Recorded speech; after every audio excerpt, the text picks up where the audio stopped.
अस्सलामुअलैकुम दोस्तों, मैं सैफ अशरफ एक बार फिर से एक नई वीडियो के साथ हाजिर हूँ। दोस्तों, अगर आप सोशल मीडिया पर एक्टिव रहते होंगे तो आपने देखा होगा कि बहुत दिनों से स्वीडन में लगातार प्रोटेस्ट किया जा रहा है। कहीं तुर्की के ख़िलाफ़ लगातार प्रोटेस्ट किया जा रहा है, उसके झंडे को जलाया जा रहा है, तो कहीं कुरान पाक को जलाया जा रहा है। ऐसा क्यों हो रहा है, चले आज इस पर बात करते हैं।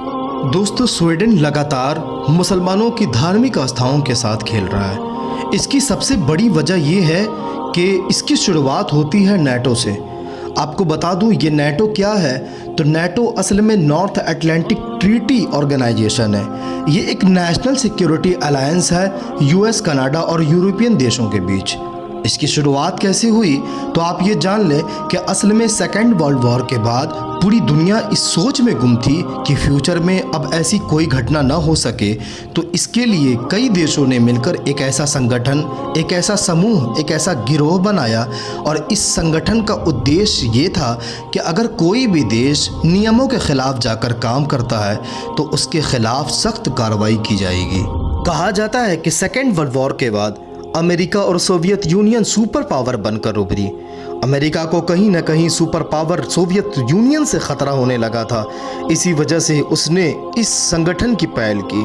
4 अप्रैल 1949 ईस्वी को नेटो की स्थापना हुई, जिसमें फ्रांस, ब्रिटेन, बेल्जियम, नीदरलैंड ने इसमें जुड़ने की शुरुआत की।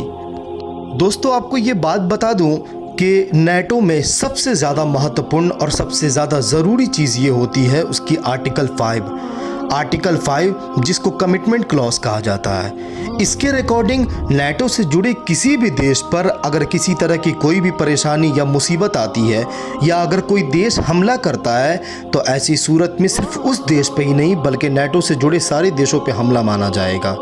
यानी कि अगर नेटो से किसी भी देश पर हमला किया जाएगा तो सारे देश मिलकर हमला करने वाले देश पर हमला करेंगे और कमिटमेंट क्लॉज के अकॉर्डिंग उस देश की हर तरीके से मदद करेंगे, चाहे वो आर्थिक हो, सामाजिक हो या फिर सैनिक शक्ति की मदद से हो। आपको बता दूं कि आज नेटो में कुल 31 देश है, जिसमें France, German, UK, Italy, USA जैसे और टर्की जैसे बहुत बड़े बड़े देश हैं। इसका हेडक्वार्टर बेल्जियम में है। दोस्तों, अब बात करते हैं कि आखिर स्वीडन में लगातार मुसलमानों के धार्मिक आस्थाओं के साथ क्यों खेला जा रहा है। तो आपको बता दूं कि कुछ दिन पहले बकरीद वाले दिन एक शख्स ने बाज़ाब्ता तौर पे कोर्ट से अनुमति लेकर कुरान जलाया।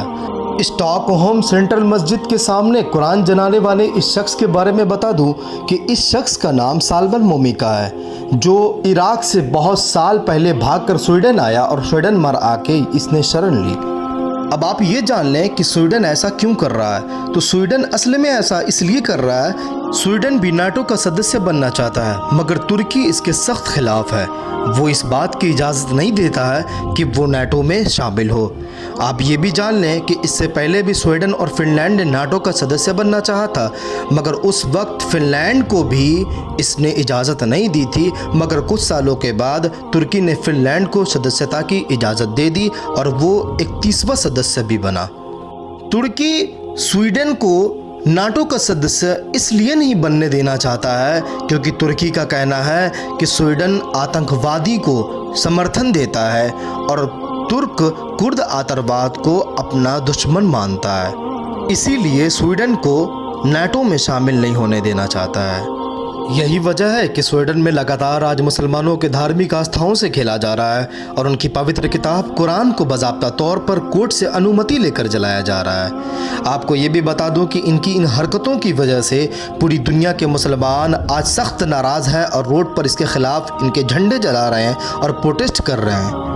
इतना ही नहीं बल्कि ईरान की सरकार ने एक सख्त फैसला किया और कहा कि अब से वो अपने राजदूत को स्वीडन भेजने से कुल्ली तौर पर इनकार कर दिया है। बड़े बड़े मुस्लिम ममालिक जैसे सऊदी अरब, ईरान, इराक बहुत गुस्से में हैं इनकी इन बेतुका अमल की वजह से।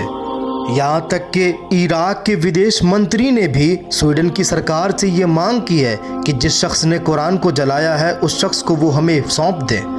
आपको बता दूं कि मुस्लिम देशों के संगठन OIC यानी ऑर्गेनाइजेशन ऑफ इस्लामिक कॉरपोरेशन ने भी इस पर एक आपातकालीन बैठक बुलाई, जिसमें अपनी अपनी बातें सबने रखी और सबने मिलकर एक सख्त फैसला लिया इंशाअल्लाह, जो बहुत जल्द सामने आ जाएगा। फिलहाल स्वीडन अपनी इस बेवकूफ़ाना हरकत की वजह से नाटो से जुड़ने के अपने सारे रास्ते खुद से बंद कर लिए हैं। रह गई बात साल्वन मोमिका की, जिसने कुरान जलाया, तो इसका वो हाल होगा जो इंशाअल्लाह पूरी दुनिया ज़रूर देखेगी।